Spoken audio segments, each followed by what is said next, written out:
Councillor Edderbean, you are now live on YouTube. Good evening, everybody, and a warm welcome to Rushcliffe Borough Council's Cabinet meeting for September. I'd like to remind everyone that the Cabinet meeting is being live streamed on YouTube, and a recording of the meeting will be available afterwards on the Council's YouTube channel. In addition, under the Local Authorities Executive Arrangements, Meetings and Access to Information, England, Regulations 2012, other people may film, record, tweet or blog from this meeting, and the use of any such images or sound recordings is not under the Council's control.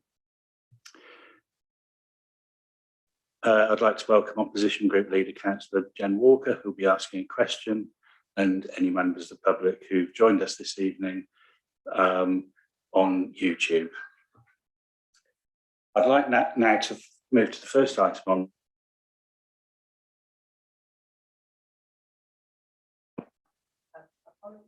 Absence have been received from the leader, Councillor Robinson, and Councillor Moore. Thank you. Number 2 on the agenda is declarations of interest. Are there any declarations of interest? That's no.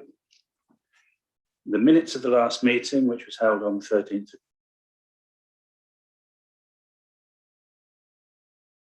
those minutes, please. Yes, I'll propose those, please. And the seconder. So I second them. So the minutes have acceptance of the minutes has been proposed by Councillor Inglis, seconded by Councillor Brennan, and so that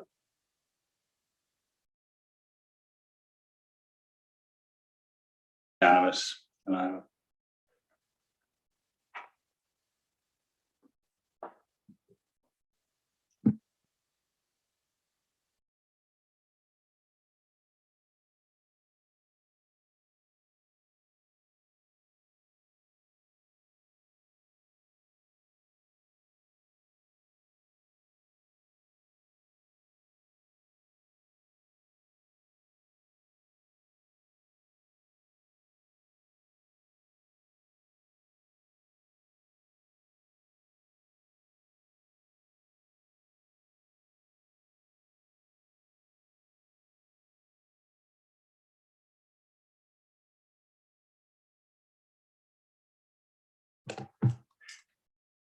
Right, sorry about that, ladies and gentlemen, a few technical issues. So hopefully we've now got a microphone that works.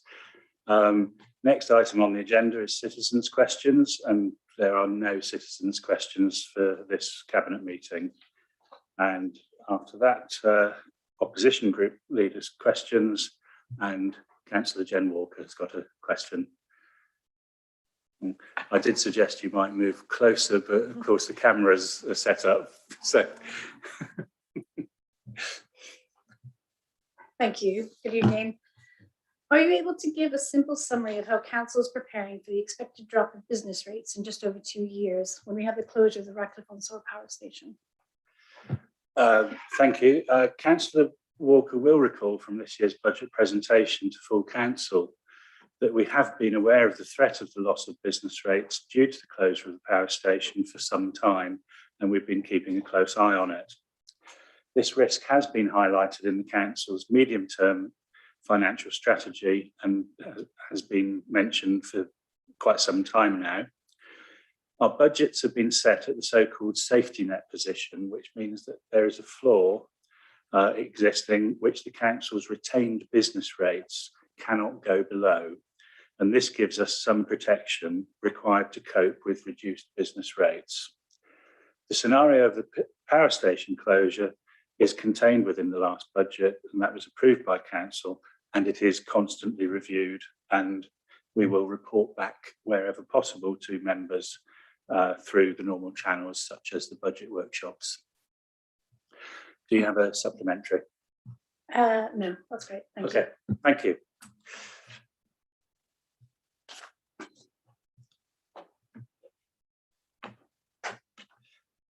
That now brings us to the first item, agenda item number 6 on the recommendations for tonight's Cabinet meeting. And the first item is the revenue and capital budget monitoring financial update for Q1. I will be proposing this in the absence of Councillor Moore. The first report of the 2021 financial year is in the papers, and we are still very much in the midst of a pandemic, and so there remains much risk as we move forwards.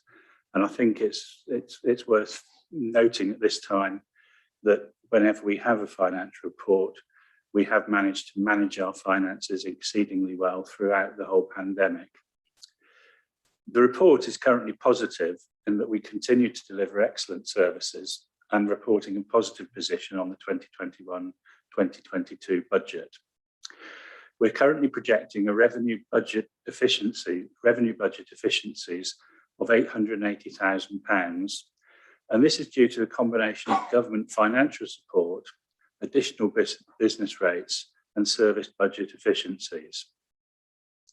The key revenue variances are highlighted at table 1, which are on pages 12 and 13 of the report, and also at appendices A and B, which are on pages 18 to 21 of the report. Paragraph 4.3 of the report highlights the need for the use of such efficiencies via reserves of up to £50,000 in conjunction with Nottingham County Council. We'll be looking at the pedestrianisation of Central Avenue and West Bridgeford. On top of that, we've also had an additional one-off payment of £1,000 to our refuse drivers, the HGV drivers, and that's obviously driven by the demand for HGV drivers currently. And again, it's worth noting that throughout the pandemic, right from the start, we've actually maintained our bin services throughout, and credits to the fact that many councils actually changed their services, but we've managed to keep them there. And I think we've all seen in the press the various councils struggling with their bin services because of the lack of HGV drivers in the country. So, again, credit to our officers for managing that so well. The report also highlights the projected position on the capital programme, and there's a planned underspend of 2.837 million. And the reasons for this were highlighted in paragraph 4.7, which is on page 14. As ever with capital budgets, it's quite often down to timing of expenditure coming forwards. And in this particular case, there's extra money being released that wasn't spent during the pandemic, basically. Paragraph 4.5 and Appendix E on page 32 details the position on special expenses. And despite the impact of COVID and the help of government grants, there's a manageable budget deficit of £5,000. And paragraphs 4.9 to 4.13 focus on issues particularly pertinent to COVID. And it's a great testament to the residents and businesses of the borough that as at Q1, collection rates for both council tax and business rates show a positive direction of travel in what we do understand remains a very difficult economic climate for many people, both businesses and residents. The report does depict a healthy financial position, but it's important to note the comments at paragraph 1.4. And we can't rest on our laurels, and we do need to retain sufficient reserves given the significant uncertainty at this moment in time. Notwithstanding COVID, the government spending review is on the horizon, which will impact on local government. And there are other significant government policy issues, such as potential changes to the business rate system and fairer funding review that we need to keep our eye on. We've talked about waste collection, and we know that there are possible changes in waste collection and planning also due. But we also can't forget locally the great opportunities that we can deliver through the challenges presented of both the Freeport and the Development Corporation as they develop the Freeport much quicker than the Development Corporation. So I'd like to therefore propose that we accept the recommendations on paragraph 2 So it's set out on page 11 and 12 in section 2 and repeated on paragraph 17, section 9. It's recommended that Cabinet approves the attached report, noting A, the expected revenue budget efficiency for the year of £888,000, B, the capital budget efficiencies of £2.837 million, C, the expected outturn position for special expenses of a £5,000 deficit, and D, the planned use of reserves of paragraph 4.3, primarily to meet the collection fund deficit as a result of business rates reliefs and the grants received in the general fund to fund the deficit. Do I have a seconder for that motion? Councillor Brennan. Thank you. Yes, I'd like to second Councillor Edevine's very comprehensive summary of the paper in front of us this evening. The current climate continues to throw up uncertainties, even as hopefully we emerge from the pandemic, and we will continue to face challenges to our finances as government seeks to balance the books and move forward on plans previously stalled by COVID restrictions, as Councillor Edevine highlighted in the report. I think it simply remains for me then to thank the finance team for their excellent work in keeping control of our finances, and to second the recommendation that Cabinet approve this report and note the items as set out in paragraph 2. Thank you. Thank you. So we have a recommendation on the revenue and capital budget monitoring financial update Q1, proposed by Councillor Edevine, seconded by Councillor Brennan. Can we please show sign of approval? Thank you. That's unanimous. Item number 7 on the agenda is the report on Nottingham and the Nottinghamshire Compact. Can I please have a proposer for the motion? Councillor Brennan. Thank you, Chairman. I'd like to recommend that the Cabinet approves the adoption of the Nottingham and Nottinghamshire Compact, which is attached to the Cabinet papers this evening. The Compact has emerged from the superb work done by a range of community and voluntary sector organisations across the county in supporting communities and statutory bodies such as councils to deliver local responses to the impact of the pandemic. New and stronger relationships have been forged between the voluntary sector and public bodies during these difficult months, and it seems right that this be built on through a public compact which sets out our shared values and principles and supports the long-term effort at effective working relationships. The compact has been developed in collaboration with the sector and led by Nottinghamshire County Council, who have approved this compact themselves, and they are now inviting other councils across the county to sign up similarly. I think all of us working in our communities are very aware now, if we weren't already, how important local voluntary groups can be in delivering on the ground.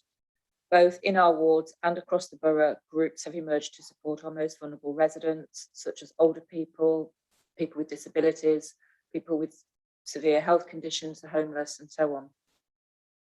The compact accords well with the work that this council has been doing over many months, including our service level agreement with Rushcliffe Community Voluntary Service, which provides specialist support to smaller voluntary organisations, including skills training and placement opportunities. Our SLA, similarly with the Rural Community Action, Nottinghamshire, which advocates on behalf of our rural communities. We support the Friends of Rushcliffe Park, and we have our extremely successful Reach Rushcliffe Grants programme, which has supported a wide range of voluntary groups, as set out on page 35 of the Cabinet report. I very much hope that the Cabinet will be able to support this compact, as I believe that we already do much of this work and work well and positively with our partners. I realise that the document is a little bit wordy and lengthy, but I do believe this would be a very public statement of those positive relations and our commitment to continue them into the future. On that basis, then, I would like to recommend that the Cabinet approves the adoption of the compact as set out at point 2 on the paper. Thank you. And do I have a seconder? You do. Councillor Inglis. Thank you. So the compact is a document that effectively sets out the values and principles to provide guidance and best practice to strengthen partnership workings by public sector organisations and community groups within the whole county. It can only result in greater achievements and returns by being adopted across the board. It would be timely to positively reflect on the fantastic work and collaboration that these combined organisations including the amazing response Rushcliffe staff have provided to our communities throughout this COVID-19 pandemic, especially supporting those people who are particularly vulnerable to the virus.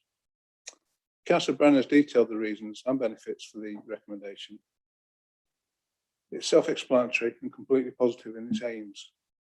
So I'll simply say that I fully concur with the recommendation to the adoption of the compact agreement by this council as long-term development by seconding this proposal. Thank you, Councillor Inglis. Just to add, really, well, I'd just like to add my support to both of your comments, really, because I think it's always been important that we as a borough support local voluntary groups, and you know, we have a good track record of doing exactly that.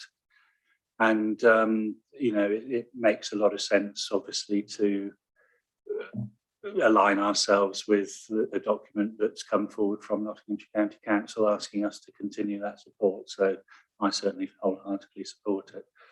So we have a recommendation proposed by Councillor Brennan, seconded by Councillor Inglis, which I'll now put to the vote. All those in favour of accepting the recommendations?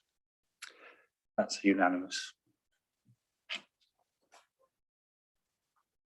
We now come to item 8 on the agenda, which is the exclusion of the public to hear the final item.